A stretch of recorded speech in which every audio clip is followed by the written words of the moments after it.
What's up, everybody? Today we have some exciting news in the state of Florida. Could Governor DeSantis actually get rid of property taxes? Is it feasible? Could it happen? Where would the money come from to otherwise supplement the state?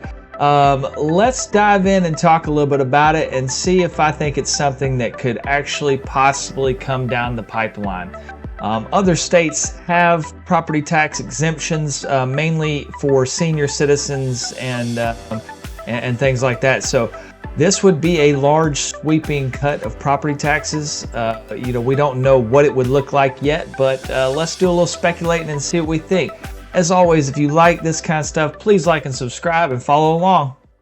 Okay, so what am I talking about here? So as you see here, this is just one of the many articles that are popping up. This is from Ron DeSantis saying that, what would it take to get rid of property taxes, which is exciting. A week ago or so, this was just an idea, and now they're actually going to start a formal study to see what a world in Florida would look like without property taxes. How would it work, and is it feasible to even do? So it's exciting to see this advancing along. Now, as you see, Governor DeSantis says this would take a constitutional amendment because property taxes are local and not statewide. So they would need a 60% approval rating, meaning if we got 45% of people who said no, then that would only be 55% and we would not pass.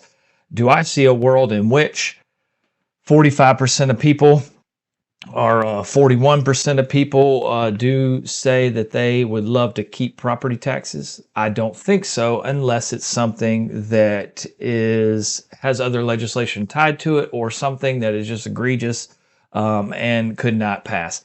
So what does that mean, and what groups would that really help out? So if the state was to cut property taxes, what would that look like? Now, what does property taxes fund?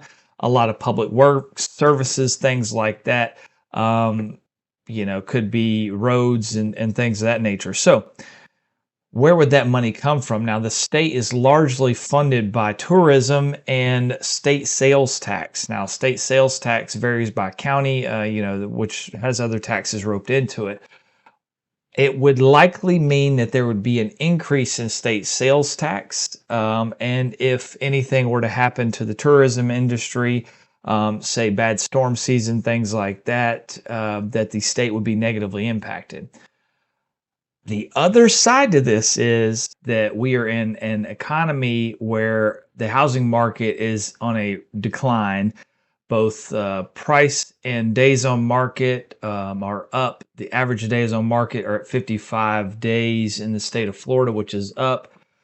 Inventory is at a 7-month capacity, and sales are down, across the board in every market. So getting rid of the property tax saves people on average $300 a month and up. The average property tax in the state of Florida is $3,100 right now, so which is up 47% over the last few years.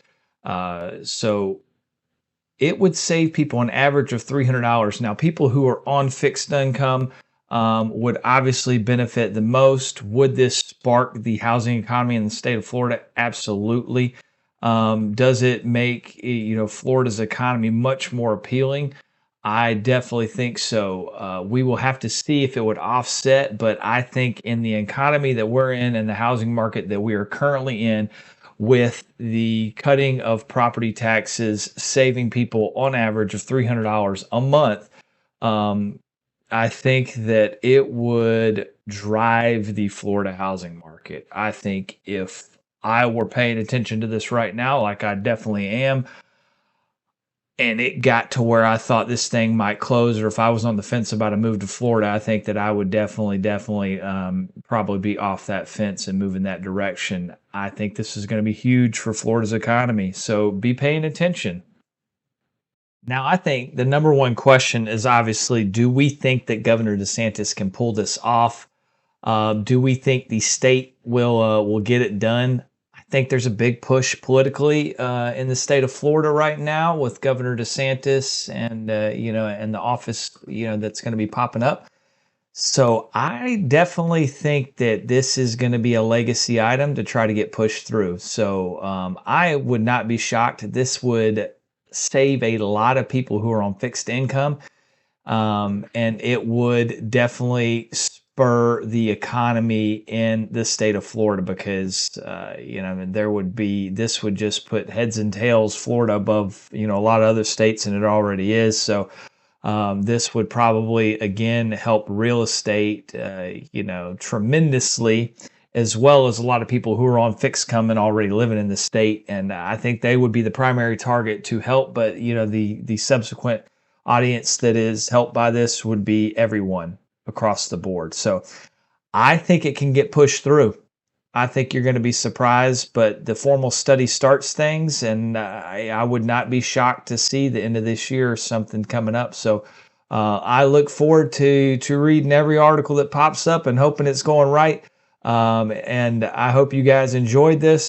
Thanks for following along. Shoot me messages. Let me know what you think. What would you do with all the extra money? Would you move to Florida? What are your plans? So thanks. I look forward to hearing from you.